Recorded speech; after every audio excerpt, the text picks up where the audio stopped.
Bienvenidos a Salí de la Caverna, soy Diego Martín Lodestro y este es un canal dedicado al conocimiento de la filosofía, la mitología y la religión. En esta ocasión estoy abordando a un filósofo realmente interesante, es Heráclito de Éfeso, Heráclito el Oscuro, habíamos dicho que le decían Skoteinos, que significa el oscuro en griego, por su forma particular de escribir.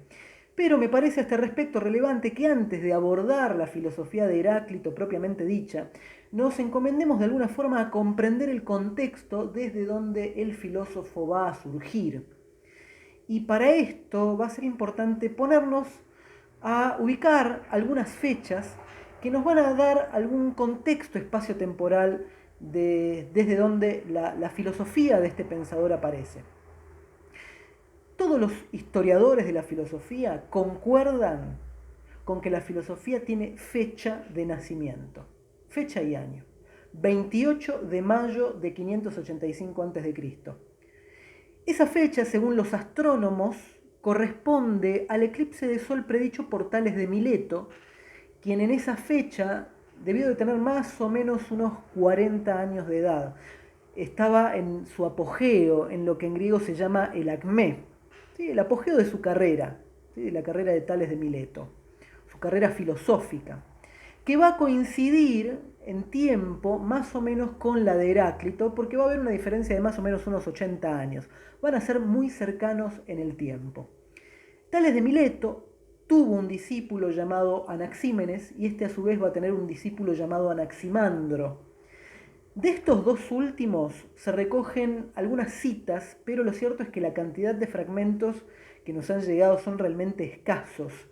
Tales de Mileto puede que incluso no haya escrito absolutamente nada, y si escribió algo, sinceramente no nos ha llegado o se perdió en el camino, en el correr del tiempo.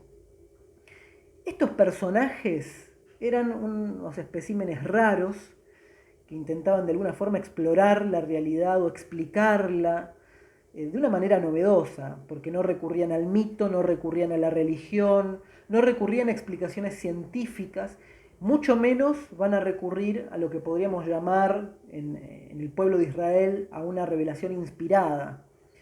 En este sentido, la filosofía es un producto exclusivamente griego y se diferencia de las otras ciencias o técnicas en el hecho de que va a ir construyendo el método de estudio junto con el objeto de estudio. Y en este proceso paulatino se va a ir haciendo camino al andar. Pero hay algo más. Las otras ciencias fueron exploradas en otras civilizaciones, por ejemplo la música, las matemáticas, la astronomía, fueron estudiadas en Grecia, pero también en Egipto, Babilonia. Pero lo cierto es que la filosofía en este aspecto es algo 100% de origen griego, tanto en su metodología de abordaje como en el objeto de estudio que va a abordar. Y acá surge la pregunta, ¿cuál fue el objeto de estudio de la filosofía? En este campo voy a volver a repetir algo que ya dije cuando hablé de Parménides, allá en uno de los primeros videos que abordé sobre el tema.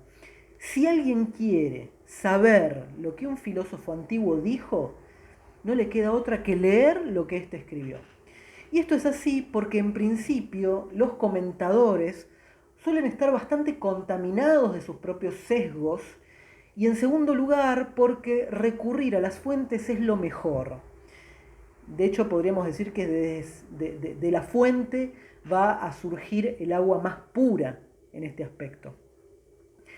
Una forma segura de beber directamente de la fuente para conocer el objeto de estudio de un filósofo es, y mira este detalle, leer el título de su obra. Pero acá tenemos un problema, porque de muchos de estos filósofos, Tales, Anaximandro, Anaxímenes, solo nos van a llegar citas sueltas. Y del único que nos llegó un título es del poema de Parménides, porque sabemos que Sexto Empírico y Simplicio dicen al comienzo de su obra, Perifiuseos, o sobre la Fiusis, escribió de este modo y va a citar. Si bien hay algunos que son un poco incrédulos en pensar que este sea el título del poema, si es cierto o no que este fue el título no lo podemos saber a ciencia cierta. Sin embargo, de algo estamos seguros, de que por lo menos sabemos cuál fue el objeto de estudio de este filósofo y de los filósofos que lo precedieron. En este caso fue la fusis. La pregunta es, ¿qué es la fusis? ¿Qué significa? No voy a explayarme detenidamente aún en esta cuestión, voy a dejarlo para más adelante, pero lo cierto es que Sexto Empírico nos va a dar un dato importante cuando va a hablar de Meliso. Meliso es discípulo de Parménides, y él va a decir que si Meliso utilizó este título es evidentemente que pensaba que la fusis y el ser hay una asimilación, son lo mismo. Y esto es fundamental para el abordaje de estos filósofos. Pero también tenemos que recurrir, para comprender el objeto de estudio de estos primeros filósofos, al gran sistematizador de la filosofía que fue Aristóteles. Él dice que en la mayoría de los que filosofaron, pensaron que las causas se presentaban bajo la forma de la materia y que el iniciador de este tipo de filosofía fue Tales de Mileto y sus discípulos. En otro episodio voy a ahondar en la filosofía de Tales de Mileto, Anaximandro, pero lo voy a tocar ahora bastante por encima. Hay una cita de Anaximandro que puede ayudarnos un poco a comprender el objeto de estudio. Son dos palabras de cita textual del filósofo, que seguramente tuvieron una gran influencia en Heráclito, pero además fue el tema preferido de los filósofos griegos. Estas dos palabritas son taonta. Te las repito, taonta. Literalmente, taonta significa los entes, las cosas que existen. Retengamos esta idea y notaremos que hay una relación entre la fusis y taonta. Es decir, que para los griegos hay una relación entre este elemento que subyace a todo lo real, la fusis, y los entes, o todas las cosas que son, o todas las cosas que existen en tanto que existen. Y esta relación entre el verbo ser, entre grandes corchetes vamos a poner taonta, y existir, y fusis, tema que vamos a ir explorando, vamos a notar que hay mucha solidaridad entre estos dos temas. Por esta razón, Aristóteles va a llamar a estos primeros filósofos fisiólogos. Y utilizó una especie de neologismo en griego que nosotros vamos a verter como fisiologizar. Un fisiólogo es alguien que posee un saber y elabora un discurso que explica, razona o expone sobre la fusis. Es decir, que la filosofía, desde su amanecer, lo que busca es explicar o razonar la fusis.